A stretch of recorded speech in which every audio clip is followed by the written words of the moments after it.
بسم الله الرحمن الرحيم إذا جاء نصر الله والفتح إن الحمد لله نحمده ونستعينه ونستغفره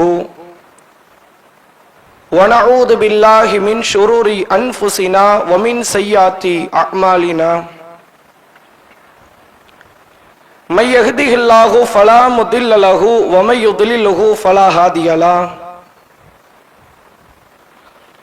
وأشهد أن لا إله إلا الله وأشهد أن محمدا عبده ورسوله أما بعد فقد قال الله تعالى في القرآن العظيم والفرقان المجيد فأعوذ بالله من الشيطان الرجيم يا أيها الذين آمنوا اتقوا الله حق تقاته ولا تموتن إلا وأنتم مسلمون يا أيها الناس اتقوا ربكم الذي خلقكم من نفس واحدة وخلق منها زوجها وبث منهما رجالا كثيرا ونساء واتقوا الله الذي تساءلون به والأرحام إن الله كان عليكم رقيبا يا أيها الذين آمنوا اتقوا الله وقولوا قولا سديدا يصلح لكم أعمالكم ويغفر لكم ذنوبكم ومن يطع الله ورسوله فقد فاز فوزا عظيما கண்ணியத்திற்கும் பெருமதிப்பிற்கும் உரிய எல்லாம் வல்ல அல்லாஹ்வின் நல்லடியார்களே, அல்லாஹுடைய பேரருளால் அந்த ஏக இறைவன் புனிதமாக ஆக்கியிருக்கக்கூடிய ஜும்மா தினத்தில் அந்த வல்ல நாயனை போற்றி புகழ வேண்டும் என்கிற உயர்ந்த சிந்தனையில் நாம் அனைவரும் அல்லாஹுடைய ஆலயத்திலே ஒன்று திரண்டிருக்கிறோம். இந்த நல்லதொரு தருணத்தில் அல்லாஹுடைய தூதர் நபிகள் நாயகம் ஸல்லல்லாஹு அலைஹி வஸல்லம் அவர்கள் ஜும்மாவினுடைய ஒழுக்கத்தில் ஒரு ஒழுக்கத்தை குறித்து சொல்லி தரும் பொழுது நபி அவர்கள் சொல்லுகிறார்கள், இதா குல்தலி சாஹிபிக அன்சித் யௌமல் ஜும்ஆத்தி வல் இமாமு யக்துபு. ஜும்மா தினத்தன்று இமாம் உரை நிகழ்த்தி கொண்டிருக்கும் பொழுது உங்கள் அருகில் இருக்கும் உங்கள் தோழனிடத்தில் வாய் மூடுங்கள் என்று நீங்கள் சொன்னாலும் ஃபக்கத்தில் லகவுத்த, நீங்களும் வீணான காரியத்தில் ஈடுபட்டவர்கள் தான். இந்த ஜும்மாவினுடைய பிரதிபலனை, நலனை மறுமையில் நீங்கள் எதிர்பார்க்காதீர்கள். நீங்கள் இவ்வளவு உங்கள் வணிகத்தை, வியாபாரத்தை எல்லாம் விட்டுவிட்டு தயாராகி வந்ததெல்லாம் நன்மைகள் வீணடிக்கப்படுவதற்குத்தான் என்கிற கருத்துப்பட அல்லாஹுடைய தூதர் அவர்கள் எச்சரிக்கை ஊட்டிய அந்த நபி மொழியை ஆரம்பமாக உங்களுக்கு நான் நினைவுபடுத்திக் கொண்டு என்னுடைய இந்த உரையை நான் ஆரம்பம் செய்கிறேன். அன்பிற்குரியவர்களே, உங்களுக்கு மத்தியில் இந்த வார ஜும்மாவினுடைய பிரசங்கமாக நபிகளாரின் புறக்கணிப்பு ஒரு பார்வை என்கிற தலைப்பின் கீழ் அல்லாஹுடைய தூதர் அவர்கள் எத்தனையோ பல மேன்மை பெற்ற சில பண்புகளை வைத்திருந்தார்கள். அப்படி அல்லாஹுடைய தூதரிடத்தில் இருந்த பண்புகளில் மிக பிரதானமான ஒரு பண்பு என்றால் அரவணைக்கிற பண்பு. எல்லோரையும் நபி அவர்கள் அரவணைப்பார்கள். நிற வேறுபாடு இல்லாமல், மொழி வேறுபாடு இல்லாமல், இன வேறுபாடு, ஜாதிய வேறுபாடு என்று எந்த வேறுபாடும் இல்லாமல் அனைவரையும் அல்லாஹுடைய தூதர் அவர்கள் அரவணைத்து இந்த மார்க்கத்திலே இணைக்கக்கூடிய பண்பாளர் அல்லாஹுடைய ரசூல். அப்படிப்பட்ட அல்லாஹுடைய தூதர் சில நேரங்களில் சில மனிதர்களை புறக்கணித்திருக்கிறார்கள். அந்த புறக்கணிப்பில் நமக்கு ஏராளமான பாடம் இருக்கிறது. நம்முடைய குடும்ப வாழ்க்கையாக இருந்தாலும், சமூகத்தில் இன்ன பிற மனிதர்களிடத்தில் பழகுவதாக இருந்தாலும் சரி, நாம் யாரிடத்தில் பழக வேண்டும், எந்த முறையில் பழக வேண்டும் என்கிற பாடத்தையும் அல்லாஹுடைய ரசூல் தான் நமக்கு சொல்லித் தருகிறார்கள். திருமறை குர்ஆனிலே அல்லாஹ் பாடம் நடத்துகிறான். சூரா அஹ்ஸாப் 33வது அத்தியாயம் 21வது வசனத்திலே அல்லாஹ் சொல்லுகிறான், லகது கான லக்கும் ஃபீ ரசூலில்லாஹி உஸ்வத்துன் ஹஸனா. இந்த தூதரிடத்தில் உங்களுக்கு அழகிய முன்மாதிரி இருக்கிறது. லிமன் கான யர்ஜுல்லாஹ வல் யௌமில் ஆகிர், யார் அல்லாஹ்வையும் அல்லாஹுடைய மறுமை தீர்ப்பு நாளையும் நம்புகிறார்களோ, ஒதக்கரல்லாஹ கசீரா, அல்லாவை அதிகம் அதிகம் நினைக்கிறார்களோ, திக்ர் செய்கிறார்களோ, அவர்களுக்குத்தான் இந்த தூதரிடத்தில் அழகிய முன்மாதிரி இருக்கிறது. ஒரு நல்ல ரோல் மாடல். இவருக்கு நிகர இன்னொரு ரோல் மாடல் வரமாட்டார். அப்படிப்பட்ட ஒரு தலை சிறந்த பண்பாளர் என்று அல்லாஹ் குர்ஆனிலே அடையாளப்படுத்துகிறான். சூரா ஆலி இம்ரானிலே இன்னொரு வசனத்தில் அல்லாஹ் சொல்கிறான், ஃபபிமா ரஹ்மத்தி மினல்லாஹி லின்தலஹும், நபியே அல்லாஹ்வுடைய அருளால் தான் மக்களிடத்தில் நீங்கள் நளினமாக நடக்கிறீர்கள்.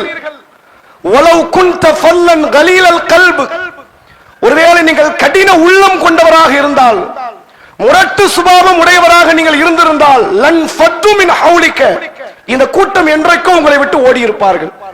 இந்த தோழர்கள் ஏன் உங்க பின்னாடி வராங்கன்னு தெரியுமா? இந்த சஹாபா பெருமக்களுக்கு நீங்கள் இல்லை என்றால் ஏன் நேரமே ஓடல தெரியுமா? எப்போது பார்த்தாலும் நபியை பார்க்கணும், நபியை பார்க்க வேண்டும் என்ற எதிர்பார்ப்போடு வீட்டை விட்டு ஏன் வெளியேறுகிறார்கள் தெரியுமா? நீங்கள் நளின உள்ளம் கொண்டவர். இப்படி ஒரு பண்பு கொண்டவர் இந்த சமூகம் பார்த்தது கிடையாது. அந்த அளவிற்கு மக்களை அரவணைக்கக்கூடிய பண்பாளர். எந்த அளவிற்கு என்றால், சில சமூக தீமைகளை செய்தவர்கள் கூட ரசூல் அரவணைச்சாங்க. அந்த தீமையை அவங்க கைவிடல, ஆனால் அரவணைச்சாங்க. ஒரு முறை நோமான் என்று அழைக்கப்படுகிற ஒரு நபித்தோழர், இவர் மது அருந்துகிற பண்பாடு உடையவர். மது தடுப்பதற்கு முன்பும் அருந்தினார், தடுத்த பிறகும் அருந்தினார். சஹாபாக்கள் எல்லாருமே இந்த பாவத்தை விட்டுட்டாங்க. 1-2 பேர் இந்த மாதிரி சில தவறுகளை அவ்வப்போது செய்யத்தான் செய்தார்கள். அதிலே ஒரு நபி தோழர் நோமான். சில அறிவிப்புகள் அவருடைய பெயர் ஜாகிர் என்றும் வருகிறது. இந்த நபி தோழரை மது அருந்திய நேரத்தில் ரசூலுல்லாஹ் பிடிக்கிறாங்க. சஹாபாக்கள் ஒண்ணு தட்டுறாங்க, எல்லாரும் வாங்க இவர் அடிங்கங்கறாங்க ரசூலுல்லாஹ். அப்ப மக்கள் செருப்புகளை கொண்டு, பேரச்ச மட்டைகளை கொண்டு அவரை கடுமையான முறையில் அடிக்கிறாங்க. இது ஒரு முறை 2 முறை இல்ல, பல முறை நடக்குது. இந்த சபையில் ஒரு நபித்தோழர் அடிக்கும் போது கடுமையா திட்டுறார். எப்படி திட்டுகிறார் தெரியுமா? அல்லாஹ் இவனை நாசமாக்கட்டும் அப்படிங்கிறார். உடனே ரசூலுல்லாஹ் குறுக்கிடுறாங்க, அவர் சமூக தீமை செய்தவர். மது அருந்துறது சாதாரண பாவமா? 40 நாள் தொழுகை இல்லாமல் ஆக்கிரும். இதை தொடர்ச்சியாக ஒருவன் மது அருந்திய நிலையில் மௌத்தாயிட்டோம்னா சொர்க்கமே தடுக்கப்படும் என்கிற அளவுக்கு பாவம். அப்படிதானே? அந்த பாவத்தில் ஈடுபட்ட ஒருவர், அவரை அடிக்கக்கூடிய ஒரு நபித்தோழர் திட்டுகிறார், அல்லாஹ் உன்னை நாசமாக்கட்டும் அப்படிங்கிறார். அவர் ரசூலுல்லாஹ் தடுக்கிறாங்க, அப்படி பேசாதீங்க, என்ன செய்யாதீங்க. ஷைத்தானுக்கு சாதகமாக உங்கள் சகோதரனுக்கு எதிராக நீங்கள் ஷைத்தானுக்கு உதவி செய்து விடாதீர்கள். நீங்க சபிக்கிறதுனால அவர் நேர்வழி பெறப்போறாரா? அது இன்னும் ஷைத்தானுக்கு பூஸ்டா தான் இருக்குமே தவிர அவனுக்கு ஒரு காலமும் அது சலிப்பு தட்டாது. உங்கள் சகோதரனுக்கு எதிராக இவ்வாறு நீங்கள் செய்யாதீர்கள் என்று சொல்லிட்டு ரசூலுல்லாஹ் சொன்னாங்க, நான் அறிகிறேன் இவர் அல்லாஹ்வையும் அல்லாஹ்வுடைய ரசூலையும் கடுமையாக நேசிக்கிறார். இவர்கிட்ட எந்த பண்பு இருக்குது? மது அருந்துறது கெட்ட பண்பு தான், அது ஏற்க முடியாது. ஒரு காலம் அது அனுமதின்னு சொல்ல முடியாது. ஆனால் இவர் அல்லாஹ்வை அல்லாஹ்வுடைய ரசூலை நேசிப்பவராக நான் பார்க்கிறேன். தண்டனை கொடுக்கிறதோட வேலை முடியும், சபிக்கிற வேலை வைக்காதீங்கன்னு நாங்க ரசூலுல்லாஹ் கண்டிக்கிறாங்க. சமூகத்திலே மிகப்பெரிய தீமையை செய்த நபர்களை கூட அரவணைக்கிற பண்பாளராக இருந்த அல்லாஹ்வுடைய ரசூல் அவர்கள் ஒரு சில பாவங்களை செய்த குற்றச் செயல்களில் ஈடுபட்டவர்களை நபி அவர்கள் புறக்கணிக்கிறாங்க. அவங்க பக்கத்தில் ரசூலை நெருங்க மறுக்கிறாங்க. அவர்களை தன்னோடு இணைத்துக் கொள்வதற்கு அல்லாஹ்வுடைய தூதர் அவர்கள் மனம் விருப்பம் இல்லை. யார் அவர்கள்? எந்த மாதிரியான குற்றச் செயலில் ஈடுபட்டவர்கள் தெரியுமா? இந்த சமூகத்திற்கு, குறிப்பாக மனித குலத்திற்கு பொருளாதாரத்தால், உடலால் தீமைகளை விளைவித்த மக்கள் இருக்கிறார்களே, நபி அவர்கள் இவர்களை புறக்கணிக்கிறாங்க. நீ அல்லாஹ்வுக்கு துரோகம் செய்யறது வேற, மக்களுக்கு துரோகம் செய்யறது இருக்குது. அல்லாஹ் ரப்பல் ஆலமீன் ஒரு அடியான் துரோகம் செய்து அவன் பாவ மன்னிப்பை கேட்கிறானே, ஆனால் அல்லாஹ் மன்னிக்கிறான். ஒருவேளை சில துரோகங்கள் பாவ மன்னிப்பு கேட்காமலேயே மௌத்தானால் கூட அல்லாஹ் மன்னிக்க தயாராக இருக்கிறான். சில துரோகத்திற்கு, ஷிர்க்கு கிடையாது, குஃப்ருக்கு கிடையாது, தற்கொலைக்கு கிடையாது, சில துரோகத்துக்கு. ஆனால் மனிதர்களுக்கு நீங்கள் ஒரு துரோகத்தை, ஒரு அநீதியை இழைத்த நிலையில் மரணிப்பீர்களே, ஆனால் அது மறுமை நாளில் அல்லாஹ் அவர்களை மன்னிக்க மாட்டான் என்று முடிவெடுக்கிறான். அத்தகைய துரோக செயலில் ஈடுபடக்கூடிய நபர்களை அல்லாஹ்வுடைய தூதர் அவர்கள் புறக்கணிக்கிறாங்க, உதாசீனப்படுத்துறாங்க. இவர்களின் சபைக்கு வர வேண்டாம் என்கிற விதத்தில் நபி அவர்கள் அவர்களை வழி நடத்துகிறார்கள் என்பதை பார்க்க முடிகிறது. இதை ஏன் நம்ம நினைவுபடுத்துறோம் தெரியுமா? இன்றைய தலைப்பின் நோக்கம் என்ன தெரியுமா? எத்தனையோ பேர் வழிபாடுகளில் மேன்மை பெற்றவர்களாக இருக்கிறார்கள். ஏராளமான குர்ஆன் வசனங்களை மனனம் செய்திருக்கிறார்கள். குர்ஆனை படிக்கிறார்கள். ரமலானுடைய காலம் இன்னும் இருக்குது, 10-15 நாள் இருக்குது. எப்ப வரும் என்ற ஒரு எதிர்பார்ப்பு.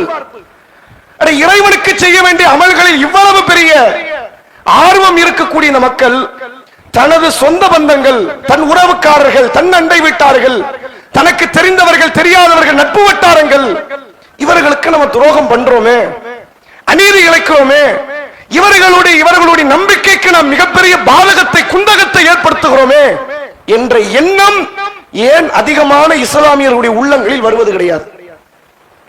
எவ்வளவு பெரிய அநியாயம் தெரியுமா? யோசிச்சு பாருங்க.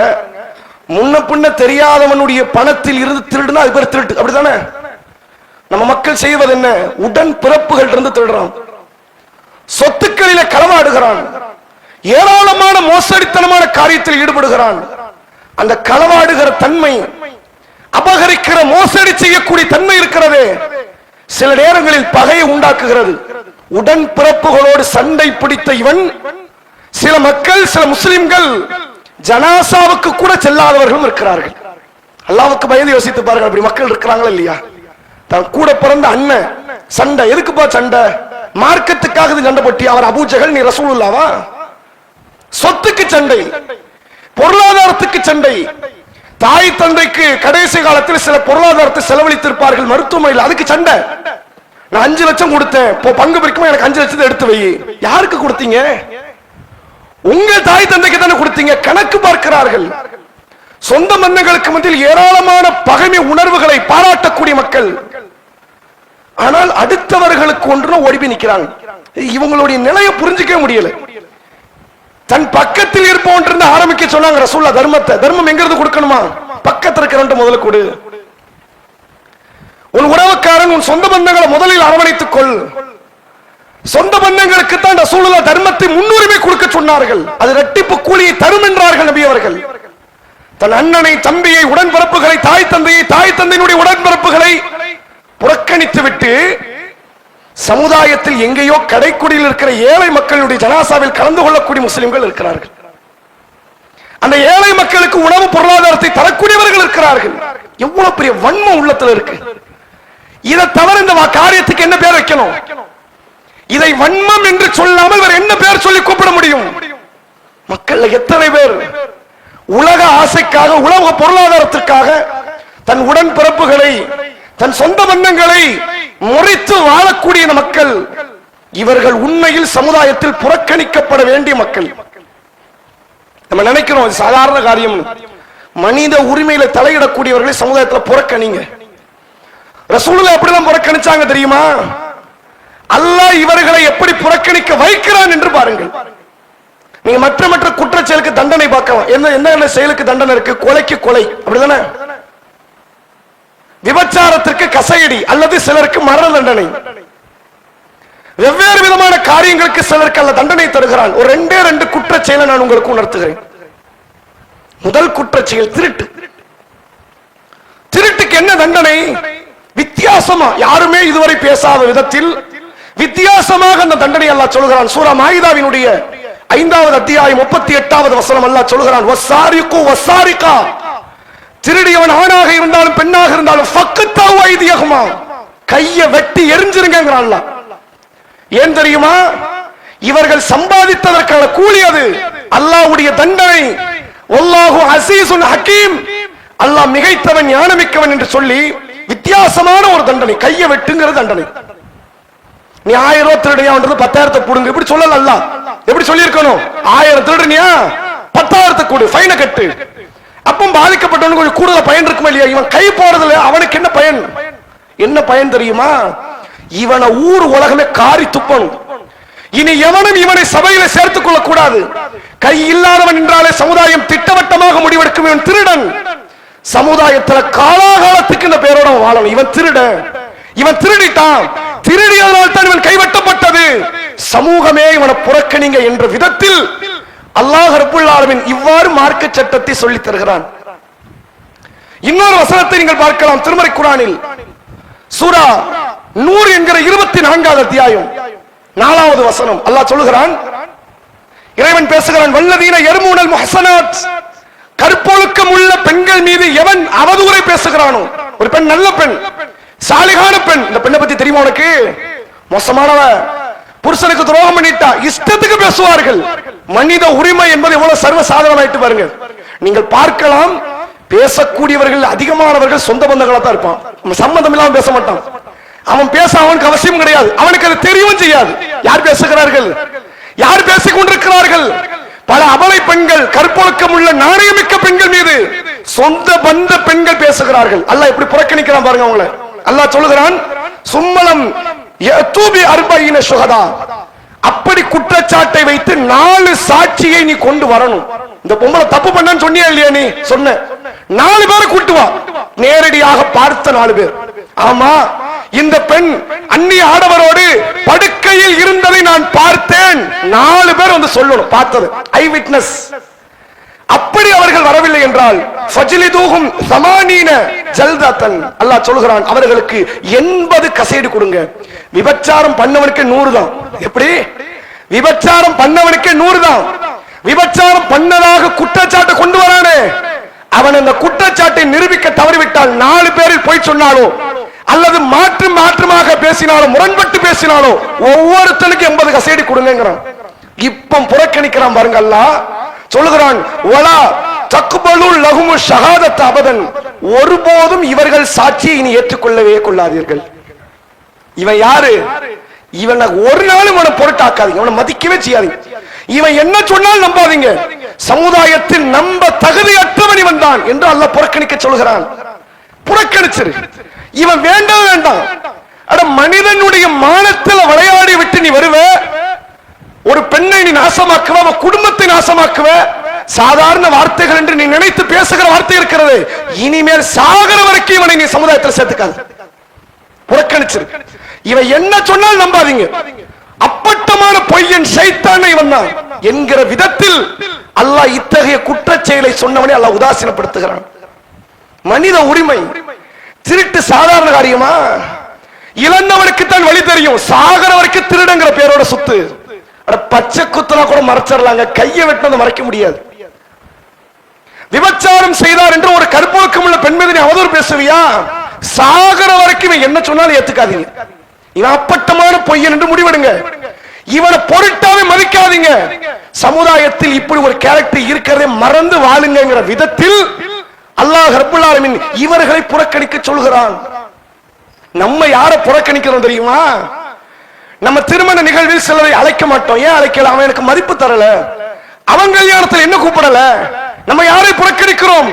இப்படியான சிலரை புறக்கணிக்கிறோம். ஆனால் அல்லாஹ் ரப்பல் ஆலமீன் எப்படி சொல்கிறான்?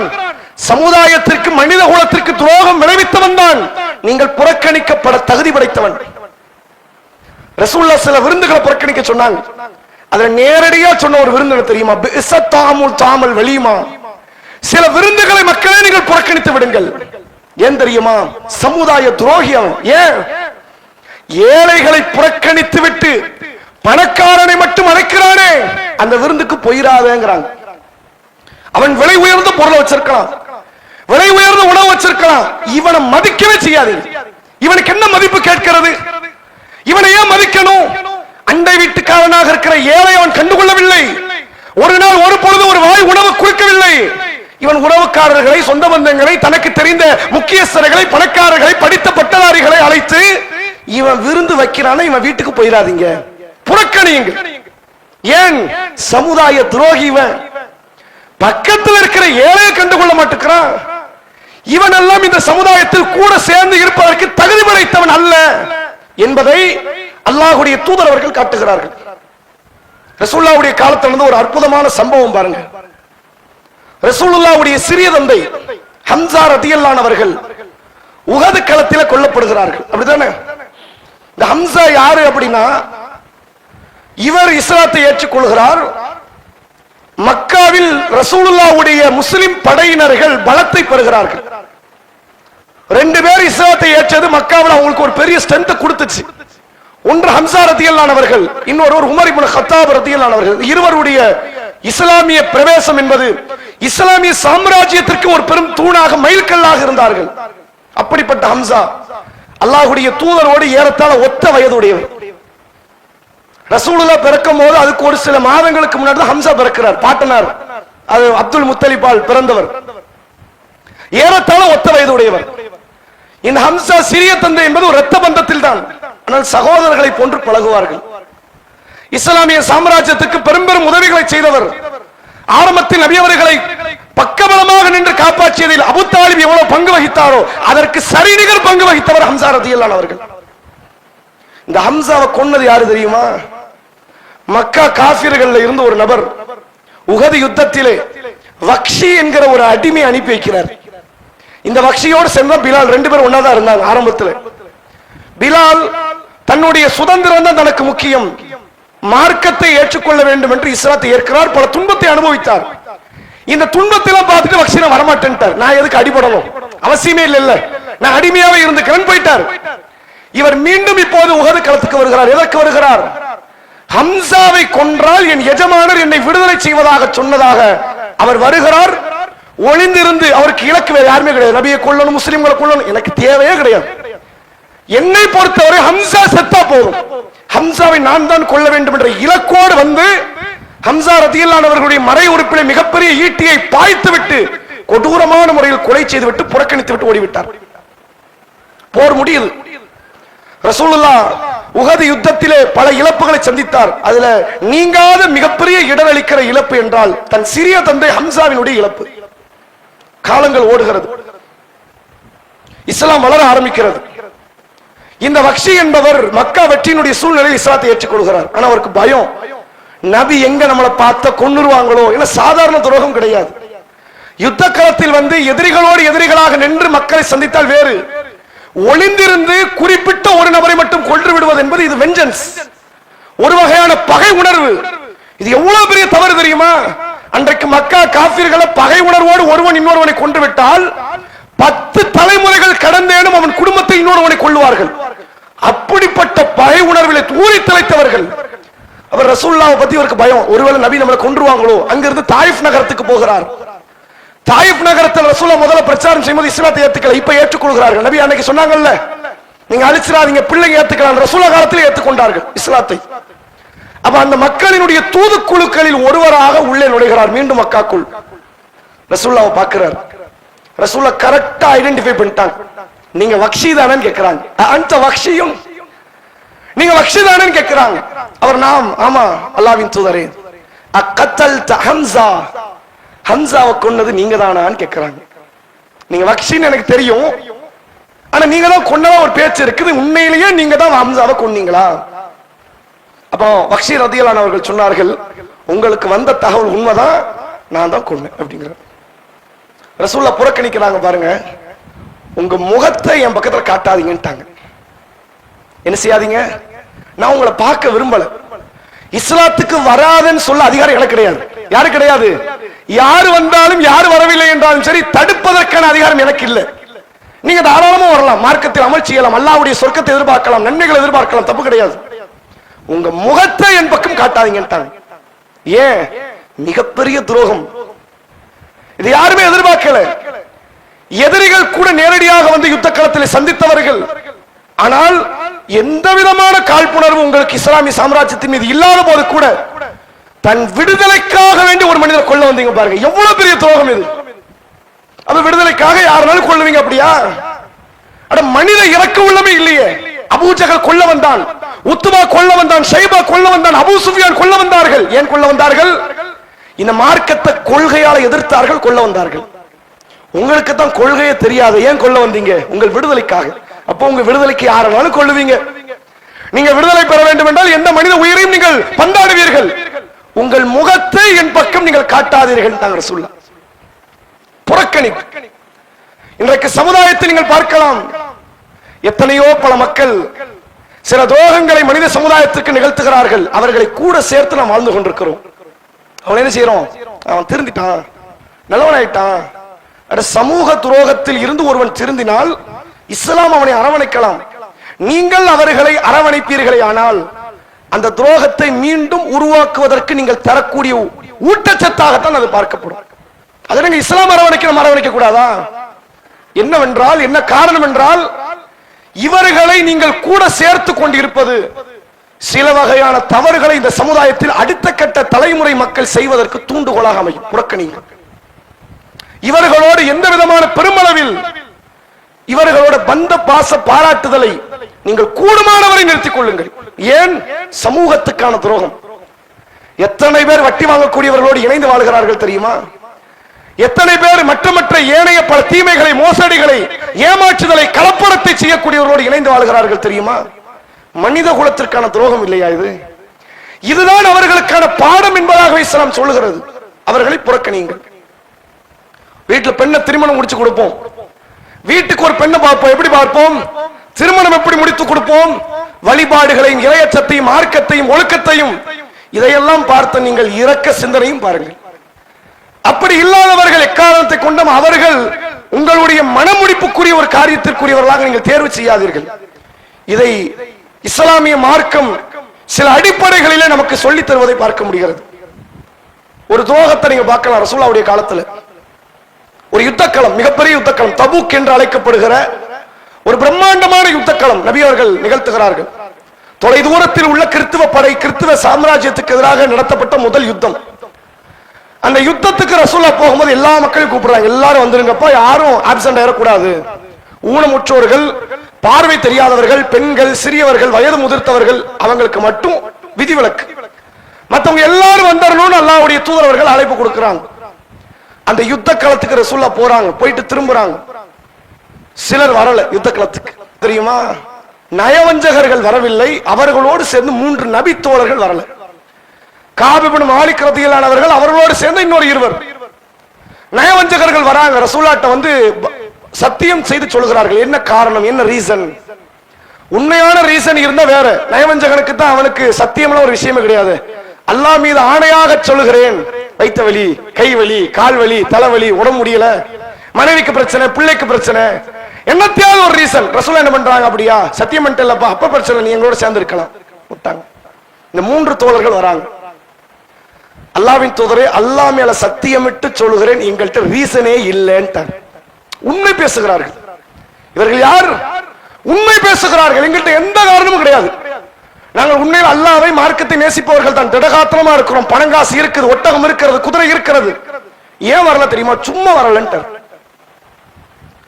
ரசூலுல்லாஹ் ஒண்ணுமே பேசல.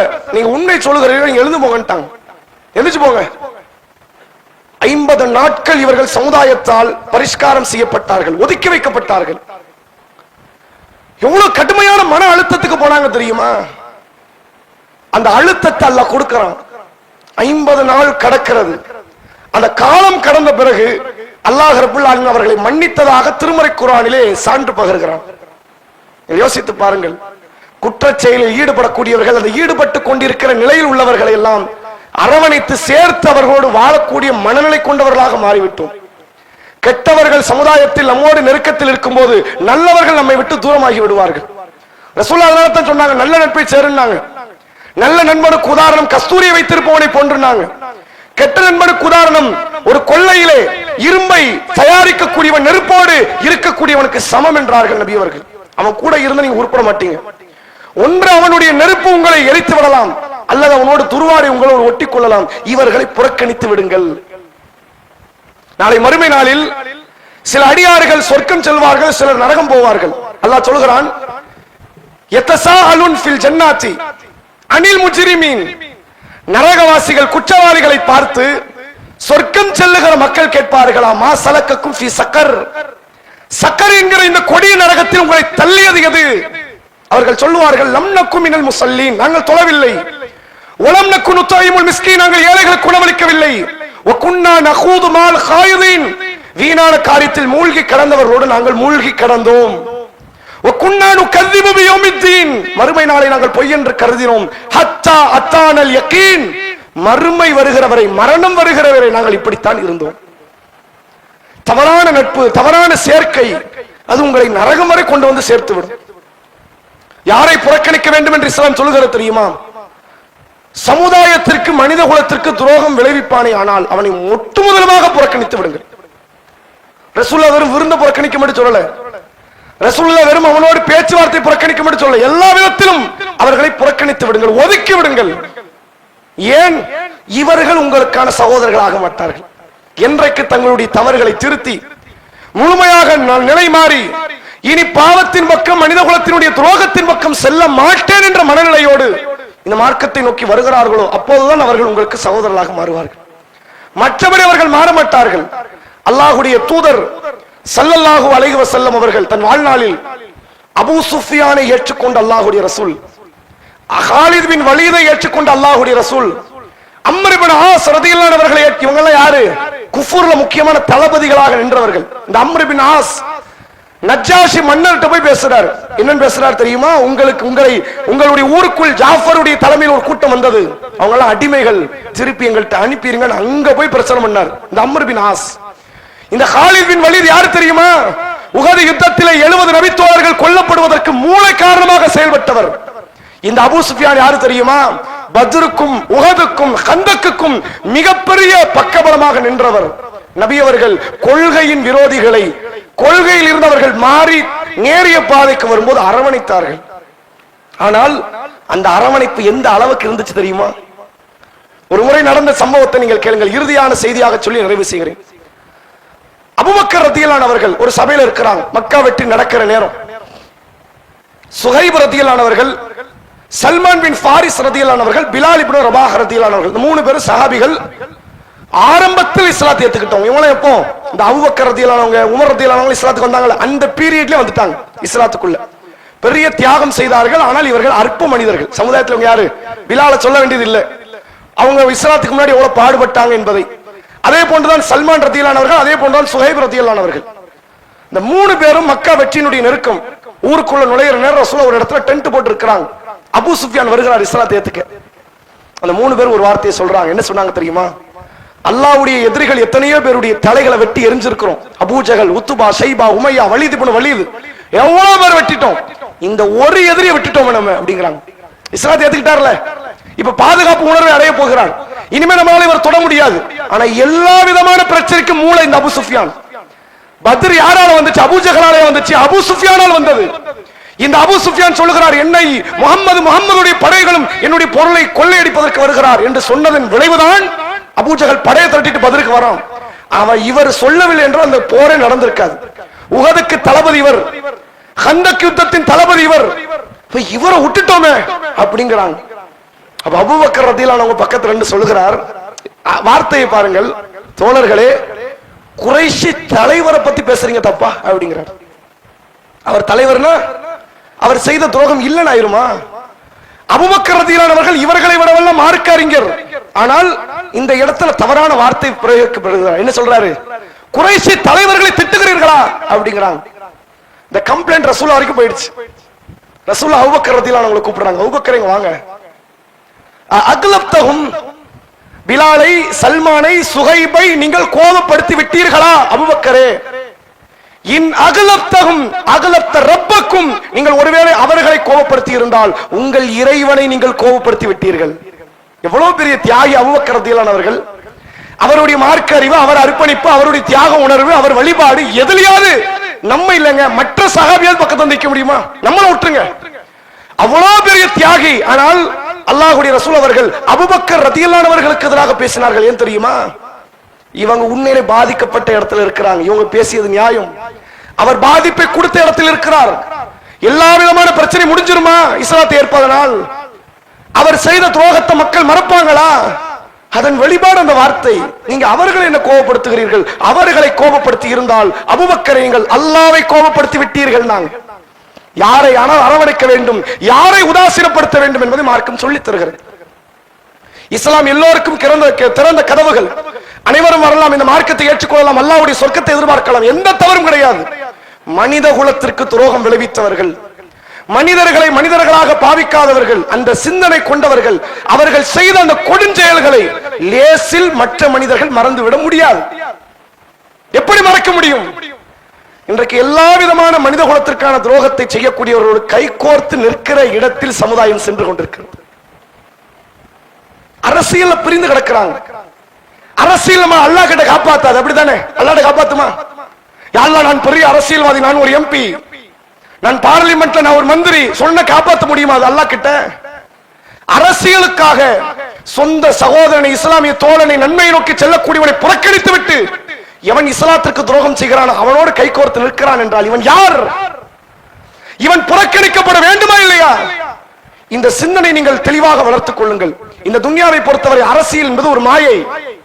நீங்கள் எதிர்பார்க்கிற நபர்கள் எல்லாம் இங்கு தேர்வில் நின்று வெற்றி பெற போவது கிடையாது. இங்கு வந்து ஜனநாயகத்தை நீங்கள் நிலைநாட்ட போவதும் கிடையாது. மார்க்க உணர்வோடு நீங்கள் வாழப் போவதும் கிடையாது. அது வாழ்வதற்கான ஒரு களம் அரசியலும் கிடையாது. நீங்கள் அதை புறக்கணித்து விட்டு மார்க்கத்தோடு அல்லாஹ் ரசூல் என்று வாழக்கூடியவர்களோடு ஒற்றுமையாக நீங்கள் இருக்க சொல்லிதான் இஸ்லாம் சொல்கிறதை தவிர துன்யாவினுடைய பொருளாதாரத்திற்கு ஆசைப்பட்டு மனித குலத்திற்கு துரோகம் செய்யக்கூடிய பெரும் பெரும் கைவர்களோடு கைகோர்த்து நின்று அத்தகையவர்களுக்கு இந்த இஸ்லாத்தில் நீங்கள் அங்கீகாரத்தை வாங்கி தந்து விடலாம் என்று எண்ணாதீர்கள்.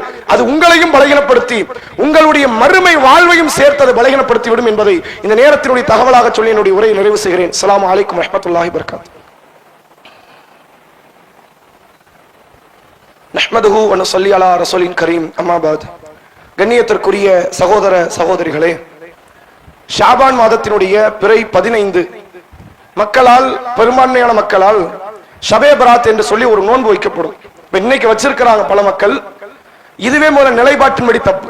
அவங்க நிலைப்பாடு படி வைக்கணும்னா இன்னைக்கு வந்து 14வது பிறை, நாளைக்கு தான் 15வது பிறை. தமிழகத்தில் பிறை பார்த்தபடி நாளைக்கு தான் என்னது ஷாபானுடைய 15. கடைசியாக ஷாபான் பிறை பார்க்கிற விஷயத்தில் டவுன்காசி ஒரு அறிவிப்பு செய்தார்.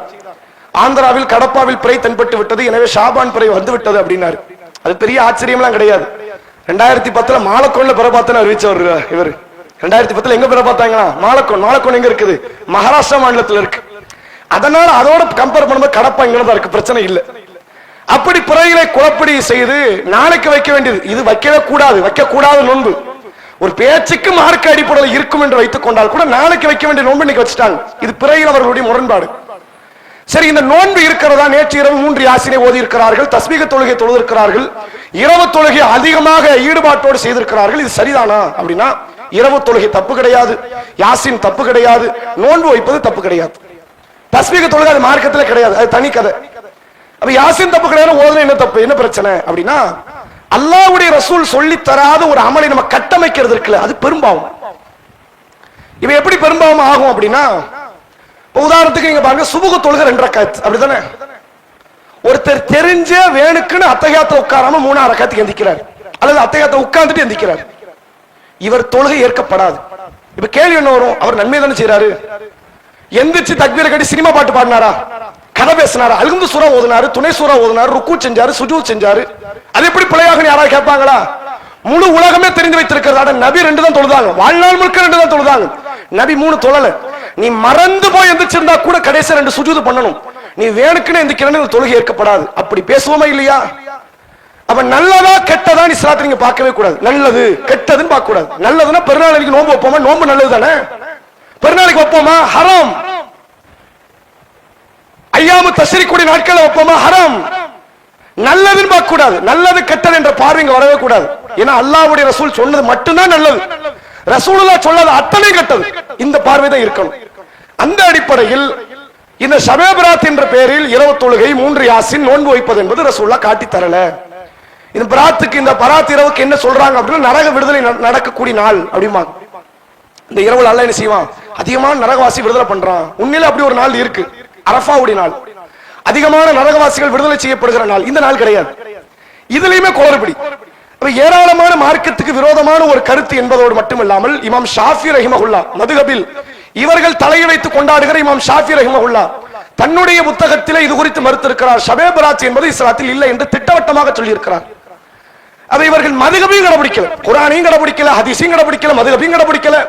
மனோ இச்சை மட்டும்தான் இவர்களுடைய தீர்ப்பாக இருக்கிறது. இறுதியாக ஒரு வசனத்தை மட்டும் சொல்லி நிறைவு செய்கிறேன். அல்லாஹ் குர்ஆனிலே சூரா மரியமிலே சொல்கிறான், ஃபஹலஃப மின் பஅதிஹிம் கல்ஃபுன், ஒரு தலைமுறை பின்னால் உருவாவார்கள், அதாவு ஸலா, தொழுகை வீண்படுத்துவார்கள், வத்தபாவு ஷஹவாத், மனோ இச்சை பின்பற்றுவார்கள், ஃபஸௌஃப யல்கௌன கய்யா, இவர்கள் கட்டாயம் நரகத்தை சந்திப்பார்கள் என்று அல்லாஹ் சொல்கிறான். யார் நரகவாசி?